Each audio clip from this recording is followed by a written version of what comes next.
विधानसभा इलाके में double murder की वारदात से पूरे शहर में सनसनी फैली हुई है।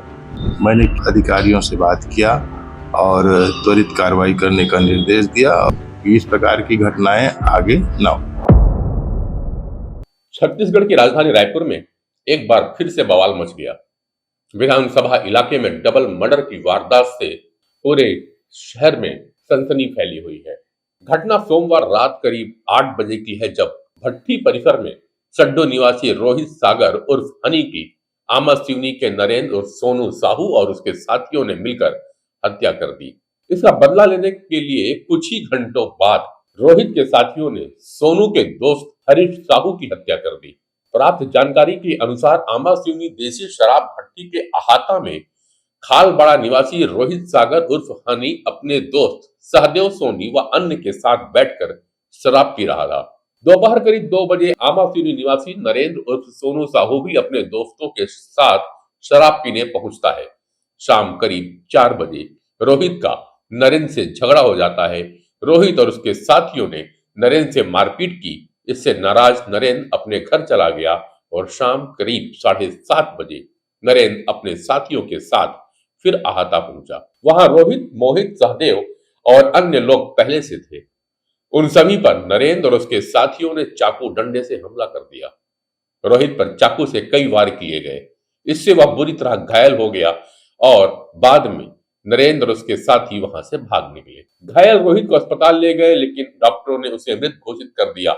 मोहित गंभीर रूप से घायल है। इसका बदला लेने के लिए सहदेव अपने साथियों के साथ ई रिक्शा में आमासिनी पहुंचे। वहां हरीश मिल गया। आरोपियों ने उसको पकड़कर ई रिक्शा से सड्डू के खालबाड़ा ले गए। वहां एक कमरे में हाथ पैर बांधकर उसकी जमकर पिटाई की, चाकू भी मारा।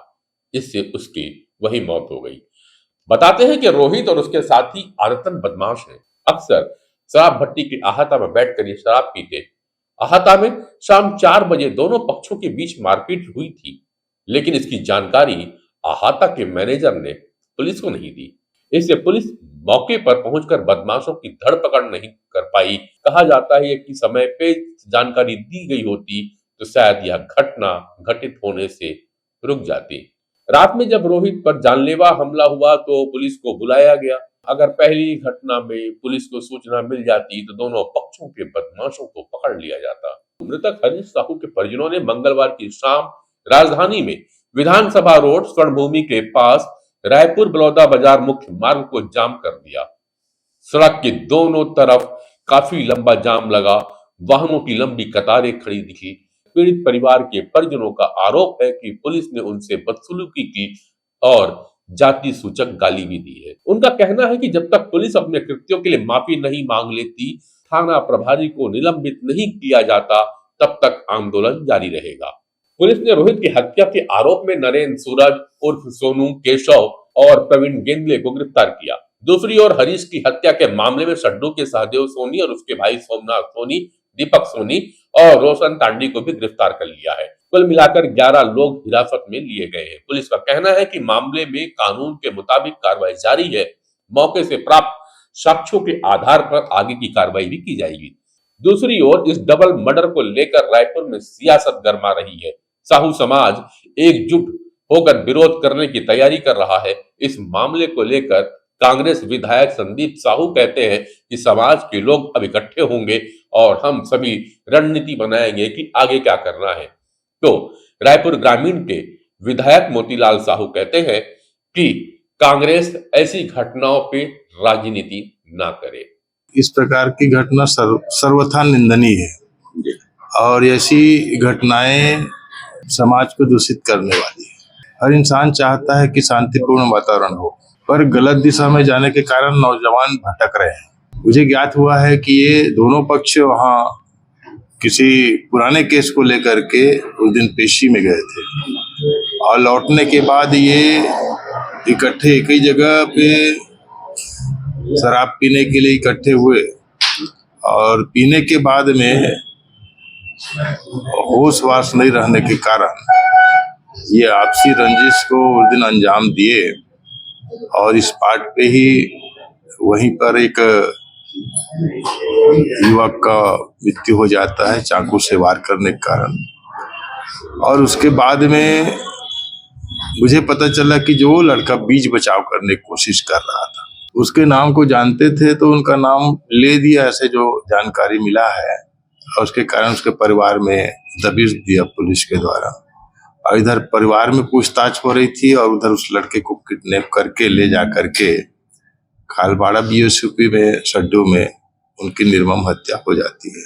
मुझे ऐसा लगता है कि अगर पुलिस जिस प्रकार से परिवार के ऊपर ध्यान केंद्रित किया, कहीं उसको समुचित नजरिया से देखता और सबसे पूछताछ करता, उनके साथ कौन कौन लोग थे और भी किस प्रकार से ये घटनाएं अंजाम हुआ है, तो मुझे ऐसा लगता है कि उस युवक को बचाया जा सकता है।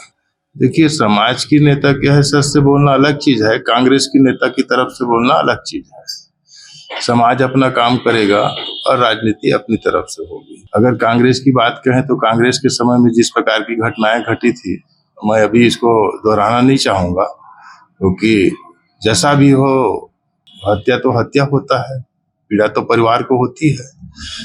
तो ये यहाँ पे राजनीति करने का विषय नहीं है।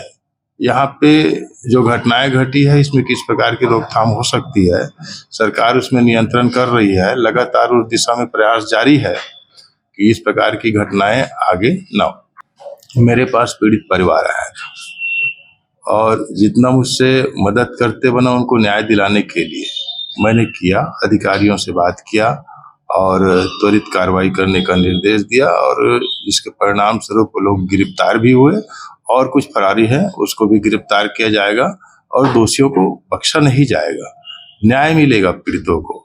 ये आश्वासन जो है सरकार की तरफ से और पुलिस प्रशासन की तरफ से दिया गया है।